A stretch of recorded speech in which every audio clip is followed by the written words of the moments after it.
Paano kung sasabihin ko sa iyo na ang pinakamakapangyarihang hakbang na maaring gawin ng isang lalaki ay hindi ang makipaglaban para sa kanya, kundi ang mawala ng walang salita, walang argument, walang pakiusap, walang pagwawakas, wala lang maniniwala. Ka ba na ang katahimikan ay mas malakas pa kaysa sigaw? Na ang pag-alis ay mas matindi pa kaysa kahit anong suntok? Hindi ito kahinaan, ito ay estratehiya. Ito ang ginagawa ng mga lalaking mataas ang halaga.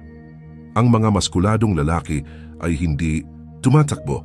Nawawala sila maligayang pagdating sa Marcus Aurelius Tagalog. Ngayon aalisin natin ang mga kasinungalingan na nagtatali sa iyo ng emosyonal. Nais ng modernong mundo na maging mapagkailangan ng mga lalaki, laging available at laging nagpapaliwanag. Pero ang tunay na lakas, ang tunay na maskuladong enerhiya, hindi naghahanap ng pagpapahalaga o nagmamakaawa ng atensyon. Naging bagyo siya at pagkatapos ay nawala sa abot tanaw. Hayaan mong ikwento ko sa iyo ang tungkol sa isang lalaki. Ibinigay niya ang lahat sa kanya, oras, katapatan, kahinaan. Nakinig siya nang umiyak siya, nagpakita siya nang tawagin siya. Pinatawad siya nang magpakita siya ng kawalang galang. Inisip niyang ang ibig sabihin ng pagmamahal ay ang mag-hold on kahit gaano ito kasakit. Pero nang umalis siya, iniwan siya, nang walang paalam minabuti siyang lokohin. Baka nga pinalitan siya sa isang gabi, siya ay nasaktan. Hindi lang dahil sa pagkabigo, kundi dahil sa pagkakanulo. Sa pagka-realize na ang kanyang pagmamahal ay hindi sapat. Na ang pagiging mabait na lalaki ang nagdala sa kanya sa pagiging iniwasan, hindi minahal. Pero may nangyaring pagbabago. Hindi siya nag-text ng mahabang mensahe. Hindi siya nagmakaawa ng isa pang pagkakataon. Hindi niya sinubukang ayusin ito. Pumili siyang manahimik. Inaasahan niyang makikita siya ng umiiyak. Pero wala siyang nakuha. Inaasahan niyang siya'y susundan. Pero binigyan siya ng distansya. Inaasahan niyang magiging prize siya. Ngayon siya na ang nagmamasid habang nawawala siya. Doon nagsimulang magbago ang kapangyarihan. Hindi ito laro. Ito ay prinsipyo. Itinuturo ng Stoicism na dapat natin pangibabawan ang ating nararamdaman. Hindi ito maging nangingibabaw sa atin. Inilantad ng dark psychology ang lakas ng kawalang interes at kontrol sa emosyon. Kapag pinagsama-sama, ginagawa nitong hindi matitinag, hindi toksiko, hindi malamig, simpleng tapos na sa pagpapaliwanag ng iyong halaga. Ang video na ito ay ang iyong gabay. 10 brutal at malinaw na mga leksyon na kailangan matutunan ng bawat lalaki pagkatapos ng pagkatalo sa pag-ibig. Hindi ito para sa mahihinang loob. Ito ay para sa lalaking handang ilibing ang batang nagmakaawa at itaguyod ang lalaking naglalakad mag-isa. Hindi nag-iisa, kundi nakatuon. Kaya kung tapos ka nang magdusa para sa mga taong pinanood kang mamatay, kung sawa ka na sa pagpapakita ng iyong halaga sa isang tao na nagdesisyon na i-like ang video, mag-subscribe, mag-turn on ang notifications at mag-comment sa ibaba, ipinapalaya ko ang hindi ko kayang kontrolin. Ngayon, magsimula tayo. Number 1, maramdaman mo ito minsan hindi na muli. Ang pagkabasag ng puso ay sakit, pero hindi ang sakit ang kalaban. Ito ang guro. Nang umalis siya, para bang kinuha ang hangin mula sa iyong mga baga, paulit-ulit na bumabalik sa iyong isipan ang huling pag-uusap. Ang kailangan ko ng espasyo, ang malamig na paalam, ang pagbabago ng tono ng kanyang boses nang itigil niyang makita kang prioridad. Ang sakit na iyon, iyan ang iyong babala. Iyan ang iyong katawan na nagsasabing may kailangan baguhin. Hindi lang sa kanyang pag-uugali, kundi pati na rin sa iyong mga pamantayan. Tingnan mo, ang isang maskuladong lalaki ay nararamdaman ang lahat, pero minsan lang siyang dumaan sa pagdurusa. Hindi siya nananatiling sugatan, hindi siya nagmumuni, hindi siya umiikot sa mga paano kung. Ramdam mo, hinarap mo, ginamit mo. Karamihan sa mga lalaki ay nalunod sa sakit ng pagkabasag ng puso dahil tinatanggihan nila ang sakit. Sinusubukan nilang patagilid ito sa pamamagitan ng mga distractions, rebound, addiction, walang katapusang pag-scroll, pekeng mga ngiti. Pero ang ginagawa lang nito ay pinalalala ang paghihirap. Kung gusto mong putulin ang siklo, makipagtagpo ka rito. Hayaan mong mag-ukit ito sa'yo. Hayaan mong ituro nito sa'yo kung sino ang hindi dapat maging sa susunod. Dito pumapasok ang Stoicism. Sabi ni Marcus Aurelius, kung ikaw ay pinahihirapan ng anumang panlabas na bagay, hindi ang sakit ay dulot ng bagay mismo, kundi ng iyong pagpapahalaga dito. Pagkakasalin, hindi ang pag-alis niya ang pumapatay sa'yo. Ang kwento na inattach mo sa kanya ang sumisira sa'yo. Akala mo siya na. Akala mo kailangan mo siya para maging buo. Pero guess what? Hindi mo kailangan. Ang ilusyon na iyon ang masakit, hindi ang kanyang pagkawala. Ang pinakamakapangyarihang mga tao sa kasaysayan, mga pilosopo, mandirigma, hari, ay pinanday sa dalamhati. Hindi dahil iniiwasan nila ito, kundi dahil natutunan nilang pag-honoran ito, hindi ka sirain. Ikaw ay muling binubuo at ang versyon ng sarili mo na darating, hindi siya tatakbo. Hindi siya magmamakaawa. Hindi siya magpapaliwanag. Siya ay magiging. Kung tapos ka ng hawakan ang sakit na parang ito ang ebidensya ng malalim mong pagmamahal, kung handa ka ng maramdaman ito minsan at hindi na muli, i-like ang video, mag-subscribe, mag-turn on ng notifications at mag-comment sa ibaba. Bumangon ako sa sakit. Number 2. Ang katahimikan ay mas malakas kaysa sa galit. Akala mo kailangan mong magsalita. Akala mo kung mailabas mo lang ang nararamdaman mo, kung sabihin mo lang sa kanya kung gaano ka nasaktan, baka maintindihan niya, baka bumalik siya. Hindi. Iyan ang inaasahan niya. Inaabangan niyang makakita ng reaksyon. Isang emosyonal na pagsabog, isang breakdown, isang monologo. Pero ang mga maskuladong lalaki ay hindi nagbibigay ng palabas na inaasahan ng iba. Binibigyan nila ng katahimikan. Ang katahimikan ay hindi kahinaan. Ito ay kontrol. Ito ang nangyayari kapag huminto ka na sa pagtatangkang baguhin ang kwento at nagsimula kang kunin ang responsibilidad mo sa kwento. Hindi mo kailangang magsigaw, mag-argumento o ipaliwanag ang iyong panig. Iiwan mo siya na may huling alaala sa iyo. At kung ang huling alaala ay ikaw, kalma, composed, detached, mas malakas itong sumisigaw sa kanyang isipan kaysa sa anumang mensahe na maaari mong ipadala. Sa dark psychology, ang katahimikan ay lumilikha ng tinatawag na psychological vacuum. Ayaw ng utak ng mga walang laman na espasyo. Pinupuno ito ng mga hula, paano kung, at hindi pa nasosolusyunan na tensyon. Kapag nanatili kang tahimik, nagsisimula siyang i-replay ang lahat ng nangyari. Nagsisimula siyang magtaka kung bakit hindi ka tumutugon. Diyan nagsisimula ang pagkamausisa na nagiging pagsisisi. Diyan nagsisimula ang pagka-detached na nagiging kapangyarihan. Itinuturo ng Stoicism na ang galit ay hindi nakaka-impress. Ito ay predictable. Madali. Ang tunay na lakas ay ang emotional sovereignty, ang kakayahang maramdaman ng lahat at piliin pa rin na huwag tumugon. Walang reaksyon, walang paliwanag, kundi katahimikan. Gusto mo ba siyang maramdaman ang pagkawala? Huwag mong ipakita na nasasaktan ka. Ipakita mong wala kang pakialam. Dahil kapag ang isang lalaki ay maaaring maglaho sa katahimikan, walang closure, walang eksena, binabago nito ang buong dynamics. At ang katahimikan na iyon, hahantong siya sa mas malalim na pagsisisi kaysa sa mga salitang kayang mong sabihin. Kung tapos ka na sa patuloy na reaksyon at handa ng mastery ng sining ng katahimikan, i-like ang video, mag-subscribe, mag-turn on ng notifications at mag-comment sa ibaba. Ang katahimikan ko ang aking kapangyarihan. Number 3. Tigilan mo na ang pagpapaliwanag. Tuwing nagpapaliwanag ka sa isang tao na matagal nang nakapagdesisyon, binababa mo ang iyong halaga. Ginagawa mong debate ang iyong dangal. Sinusubukan mong ipaliwanag ang iyong pagmamahal, ang iyong katapatan, ang iyong presensya na hindi naman dapat kailangang ipaliwanag mula sa simula. Hayaan mong linawin ko. Pagkatapos mong magsimulang magmakaawa at ipaliwanag ang iyong kaso, tapos na ang lahat. Umalis siya, lumayo siya, pinili niyang maglayo, iyon ang mensahe.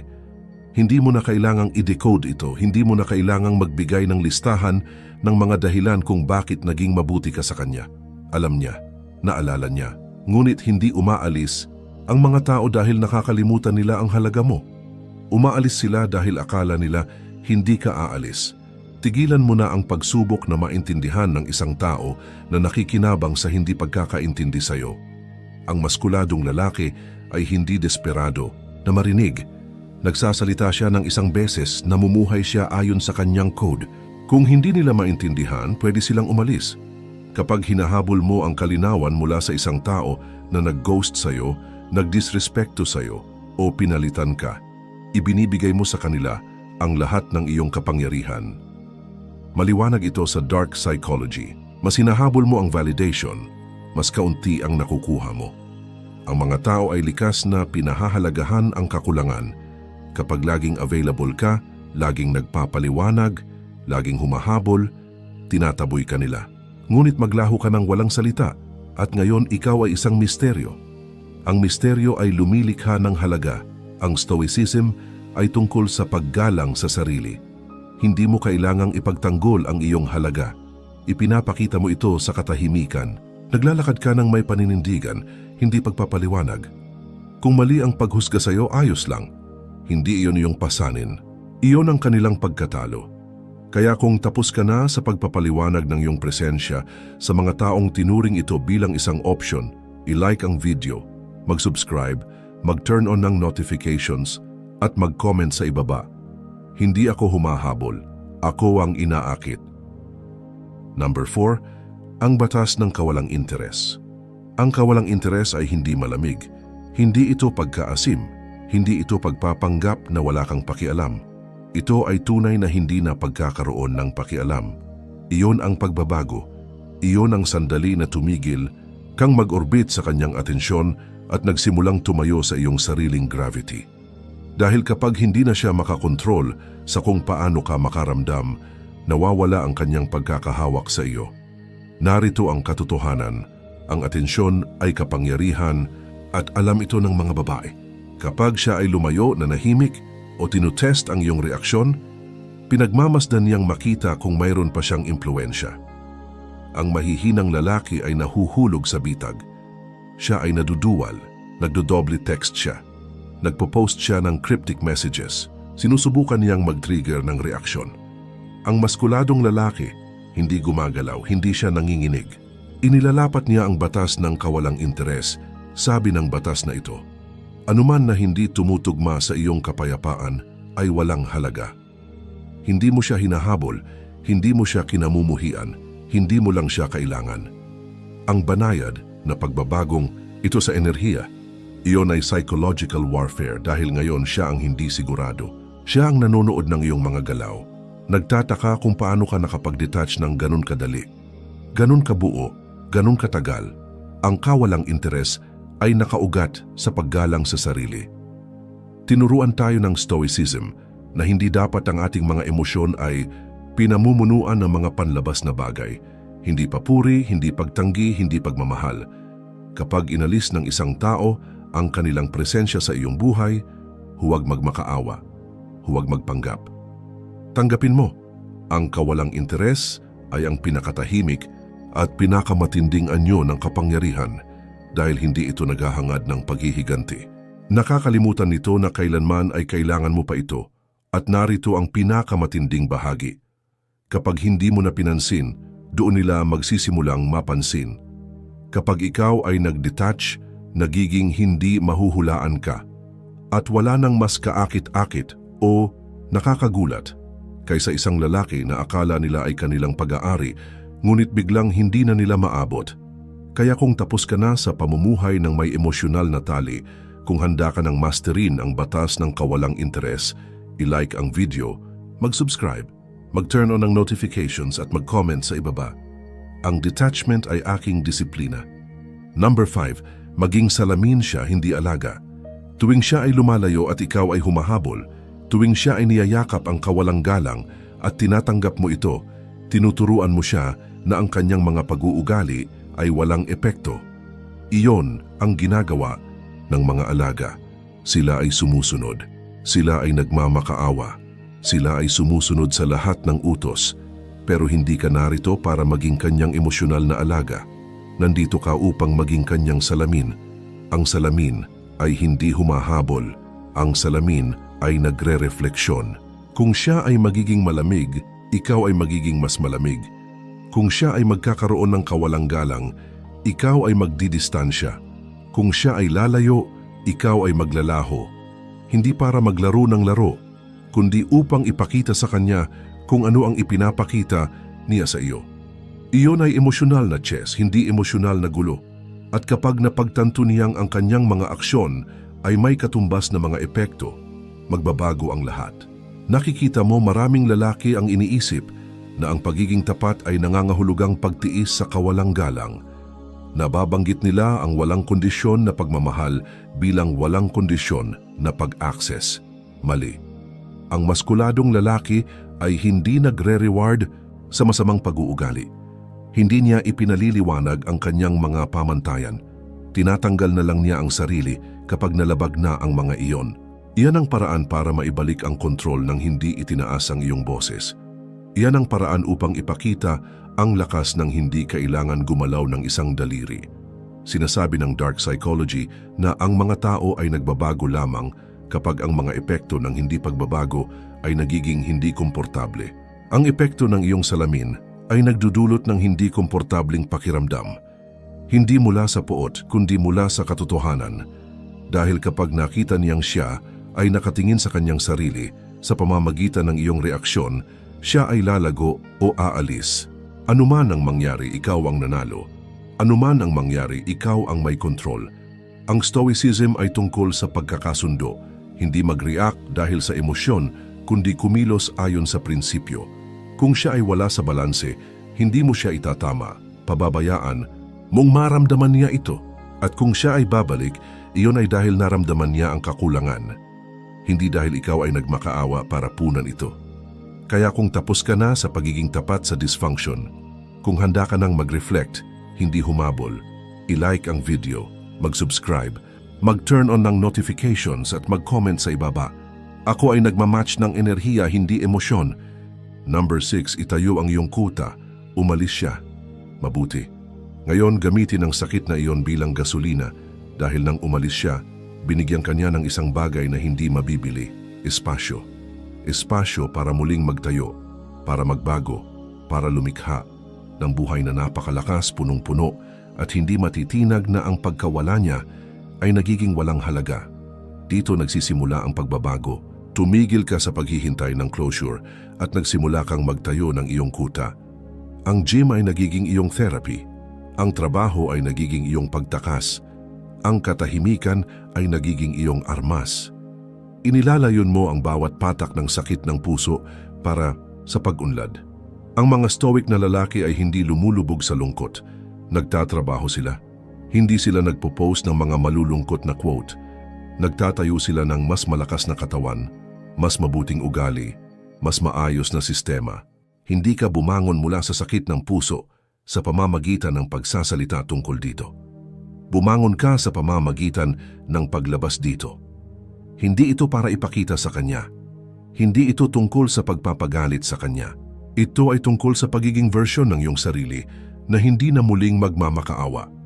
Ang version ng iyong sarili na hindi tumatanggap ng kalat, na hindi nagre-react sa katahimikan, na hindi kailangan piliin dahil siya ay palaging pumipili sa sarili niya. Sa dark psychology, tinatawag ito na identity shift. Kapag ang sakit ng iyong nakaraan ay naging labis na, tinatanggal mo ang version ng iyong sarili at gumagawa ng bago. Isang bagay na nakatutok, delikado at hindi matitinag. Iyan ang iyong kuta. At kapag ikaw ay nasa loob nito, emosyonal, mental, pinansyal, wala nang makakauyog sa iyong pundasyon.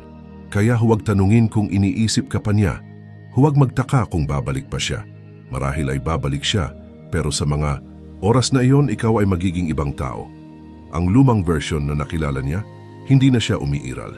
Kung tapos ka na sa pagpaparalisa ng sakit at handa ka nang gawing mataas na lupa ang sakit ng puso, i-like ang video, mag-subscribe, mag-turn on ng notifications at mag-comment sa ibaba.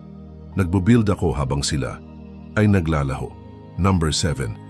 Huwag kailanman sirain ang no contact. Totoo ang pakiramdam na gusto mong makipag-ugnayan. Gusto mong mag-check-in, malaman kung namimiss ka niya. Baka mag-send lang ng hope you're doing okay. Pero narito ang matigas na katotohanan.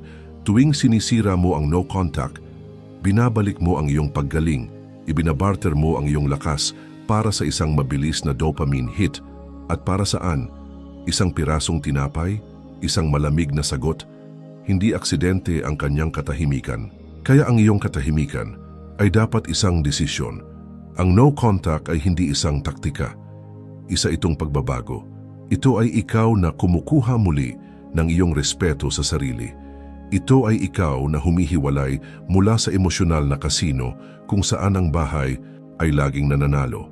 Dahil sa oras na mag-text ka, tumawag, mag-like o kahit manood ng mga story niya, nandoon ka na muli sa mesa at alam niya iyon. Sinasabi ng dark psychology na ang katahimikan ay tinatanggap bilang lakas at ang paglabag sa katahimikan ay nagpapakita ng kahinaan. Ipinapakita nito na may emosyonal na pag-aari pa siya sa iyong isipan. Binibigyan siya nito ng closure, kinukumpirma na naapektuhan ka pa. Pero kapag nanatili kang tahimik, kapag hinayaan mong magsalita ang distansya, pumapasok iyon sa kanyang balat. Nagtatanong siya, pinapaisip siya, pinipilit kanyang habulin. Malinaw ang stoicism. Huwag hayaang ang iyong emosyon ang magdikta ng iyong mga aksyon. Baka gusto mong makipag-ugnayan. Baka akala mo may kailangan pang sabihin. Pero iyon ang nagsasalita ang emosyonal na isipan. Ang lohikal na lalaki, ang stoic na lalaki, ay nauunawaan na ang tunay na lakas ay hindi matatagpuan sa muling pagkonekta. Matatagpuan ito sa pagpapigil sa sarili. Umalis siya, kaya hayaan mo siyang magtaka kung ano ang pakiramdam ng mawalan ng isang lalaking hindi kailanman nagmakaawang mapanatili. Habang tumatagal ang iyong katahimikan, lalakas ang halaga mo at kapag napagtanto niyang nawala siya, ikaw ay masyadong malayo na upang mag-alala. Kung tapos ka na sa pagbibigay ng pangalawang pagkakataon sa mga taong hindi pinahalagahan ka, i-like ang video, mag-subscribe, mag-turn on ng notifications, at mag-comment sa ibaba. Ang katahimikan ko ay mas malakas kaysa sa closure. Number 8. Hayaan siyang magdusa sa kanyang desisyon, nagdesisyon siya. Kung iniwan ka man niya, naglayo o pinapalitan ka bigla, hindi iyon aksidente. Isa itong desisyon. At ngayon, siya na ang may pasan na iyon. Huwag mo siyang tulungan. Huwag mong gawing madali. Huwag kang makipag-ugnayan para alalayan siya nang siya mismo ang naglikha ng katahimikan. Hayaan siyang magdusa rito. Hayaan niyang maramdaman kung ano ang pakiramdam ng mawalan ng isang lalaking gagawin ng lahat hanggang sa siya ay magising. Dito karamihan sa mga lalaki ay sumusuko. Akala nila ang pagiging mas mataas na tao ay nangangahulugang mag-check-in, muling buksan ang pinto, maging available sakaling magbago ang isip niya. Hindi iyon lakas. Iyon ay pagtataksil sa sarili. Dahil sa oras na bumalik ka, burado ang aral.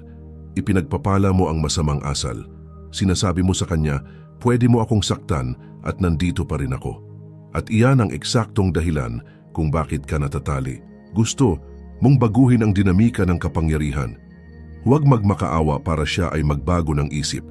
Siguraduhin mo lang na maramdaman niya ito. Hayaan siyang maranasan ang espasyo kung saan dati ay naroroon ang iyong enerhiya, ang mga tawag na hindi dumating, ang suporta na nawala, ang lalaking ipinagtabuyan niya. Ngayon ay ganap na detached. Diyan ipinanganak ang pagsisisi. Sinasabi ng dark psychology na ang mga tao ay hindi pinahahalagahan ang laging available. Pinahahalagahan nila ang bagay na kailangang muling paghirapan. At sa sandaling tumigil ka sa pagpaparamdam na gumagawa ka para gawing magaan ang kanyang pag-alis, magsisimula siyang magtaka kung nagkamali siya ng pinakamalaki sa buhay niya. Hindi dahil pinilit mong kumbinsihin siya, kundi dahil hindi mo ito ginawa. Ang stoicism ay nagpapaalala sa atin na kontrolado natin ang ating sarili, hindi ang iba. Ang desisyon niya ay kanya upang pasanin. Wala kang utang na tulong para sa kanyang realidad. Hayaan siyang magdusa rito. Hayaan niyang maramdaman ito. Hayaan siyang misin ka ng mag-isa. Kung tapos ka na sa pagbabalikat ng bigat ng desisyon ng iba at handa ka nang hayaan silang tanggapin ang mga konsekwensya, i-like ang video, mag-subscribe, mag-turn on ng notifications at mag-comment sa ibaba. Wala akong utang na aliw sa mga nag-iwan. Number 9. Laging bumabalik sila pero ikaw ay wala na. laging bumabalik sila. Maaring magtagal ng linggo, buwan o minsan taon, ngunit palaging babalik sila kapag ang katahimikan ay naging masyadong malakas. Kapag hindi na pareho ang bagong lalaki, kapag na-realize nilang ang iyong presensya ay hindi lang isang opsyon, ito ay ang pamantayan. Lilitaw ang mensahe, "Hi stranger, iniisip kita, kamusta ka na?" At para sa karamihan ng mga lalaki, sapat na iyon. Iiwan nila lahat ng bagay, magsisilbing balik. Akala nila ito ay nangangahulugang redemption. Mali. Isang pagsusulit ito. Ang mga tunay na lalaki ay hindi kumikilos. Dahil sa oras na bumalik siya, ang lalaking kilala niya ay wala na. Muling nabuo, muling pinanday, ganap na detached. Hindi ka magre-react dahil sa puot. Hindi ka magre-react dahil lumago ka na. Sarado na ang kabanatang iyon. Hindi dahil sa galit, hindi dahil sa kayabangan, kundi dahil sa disiplina. Ang dark psychology ay malinaw na nagpapaliwanag nito. Hinahabol ng mga tao ang hindi nila kayang prediksyon at pinagsisisihan ang hindi nila maabot. Kapag hindi ka nag-react, kapag hindi ka nagbalik, kapag hindi mo binigyan ng emotional na muli, ikaw ang naging one that got away. Mula sa pagiging ex, naging leksyon ka. At tiwala ka, ang katahimikan ay iba kapag ito ay permanente na. Ang Stoicism ay nagtuturo sa atin na magpatuloy ng walang galit. Hindi ka nagbablock dahil sa inggit.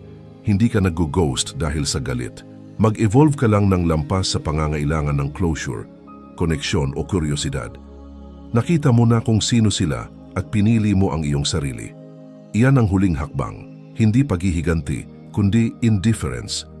Kaya kapag siya ay nag-text na, kapag dumating ang paghingi ng tawad, kapag sinabi niyang miss ko tayo, hindi mo kailangang mag-respond. Nagawa mo na sa pamamagitan ng iyong katahimikan, sa iyong progreso, sa iyong buhay na patuloy sa pag-unlad habang siya ay stuck. Paulit-ulit ang paglalaro sa nawala niya. Kung tapos ka na sa paghihintay sa pagbabalik at handa ka nang maging ang unang nakalimos, i-like ang video, mag-subscribe, mag-turn on ang notifications at mag-comment sa ibaba. Hindi ako bumabalik sa kung anong kailangan kong pagalingin. Number 10. Maglaho ka tulad ng isang Diyos. Kapag ang isang lalaki ay tunay na naglaho, hindi dahil sa ego, hindi para maglaro ng mga laro, kundi dahil tapos na siya, nag-iiwan siya ng katahimikan na wala ng apology ang makakapalit. Ang isang lalaking may tunay na maskulinidad ay hindi naglalaho upang parusahan siya. Naglalaho siya upang protektahan ang sarili, upang bawiin ang mga bagay na ibinigay ng masyado, upang tumaas mula sa ingay. Kapag naglaho ka tulad ng isang Diyos, hindi mo ibabagsak ang pinto. Dadaan ka lang dito nang hindi lumilingon. Tumitigil ka sa pagpo-post para makita. Tumitigil ka sa pagte-text upang maramdaman na may naghahanap sa iyo. Tumitigil ka sa pag-orbit sa kanyang mundo. Magtatayo ka ng sarili mong mundo, tahimik, walang humpay, nang hindi nangangailangan ng palakpak o pagpapahalaga. At ang pagkawala mong iyon, magiging alamat. Dahil ngayon, ikaw ay umiiral lamang sa alaala, sa kanyang mga panghihinayang, sa anino ng nawala niya. Ipinapakita ng dark psychology ito ng malinaw. Ang presensya ay nakakapagbigay ng ginhawa, ang kawalan ay nakakabahala. Kapag tuluyan kang naglaho, kapag wala na siyang access, wala ng updates, wala ng mga emotional na breadcrumbs, ang kanyang isip ang gagawa ng lahat. Pupunuin niya ang katahimikan ng mga what-ifs. Muling isusulat niya ang nakaraan. Magsisimula siyang magtaka kung siya ba ay nagkamali sa lahat ng bagay. At habang mas pinipilit niyang unawain ka, mas magiging makapangyarihan ka. Ang Stoicism ay nagtuturo na ang pinakamataas na kapangyarihan ay ang self-control. Hindi ka naglalaho dahil sa kahinaan. Naglalaho ka dahil sa lakas, dahil sa kapayapaan, dahil sa prinsipyo. Hindi dahil ikaw ay nagtatago, kundi dahil ang bersyon mo na may access siya ay hindi na umiiral. Tumaas ka na, pumaitaas ka na, ito ang huling hakbang. Ang malinis na paghihiwalay, ang tahimik na pag-alis, ang magalang na pamamaalam na hindi niya inaasahan. At kapag tumingin siya pabalik dahil tiyak na gagawin niya iyon, mapapansin niyang hindi lang niya nawala ang isang lalaki, nawala niya ang isang kaharian. Kung handa ka nang maglaho mula sa mga espasyong hindi ka na pinahahalagahan, kung handa Kanang maglaho tulad ng isang Diyos, i-like ang video, mag-subscribe, mag-turn on ng notifications, at mag-comment sa ibaba. Ang aking kawalan ay ang aking legasiya, at tandaan, ang mga lalaking maskulino ay hindi nagmamadali. Naglalaho sila ng stoic, tahimik at panghabang buhay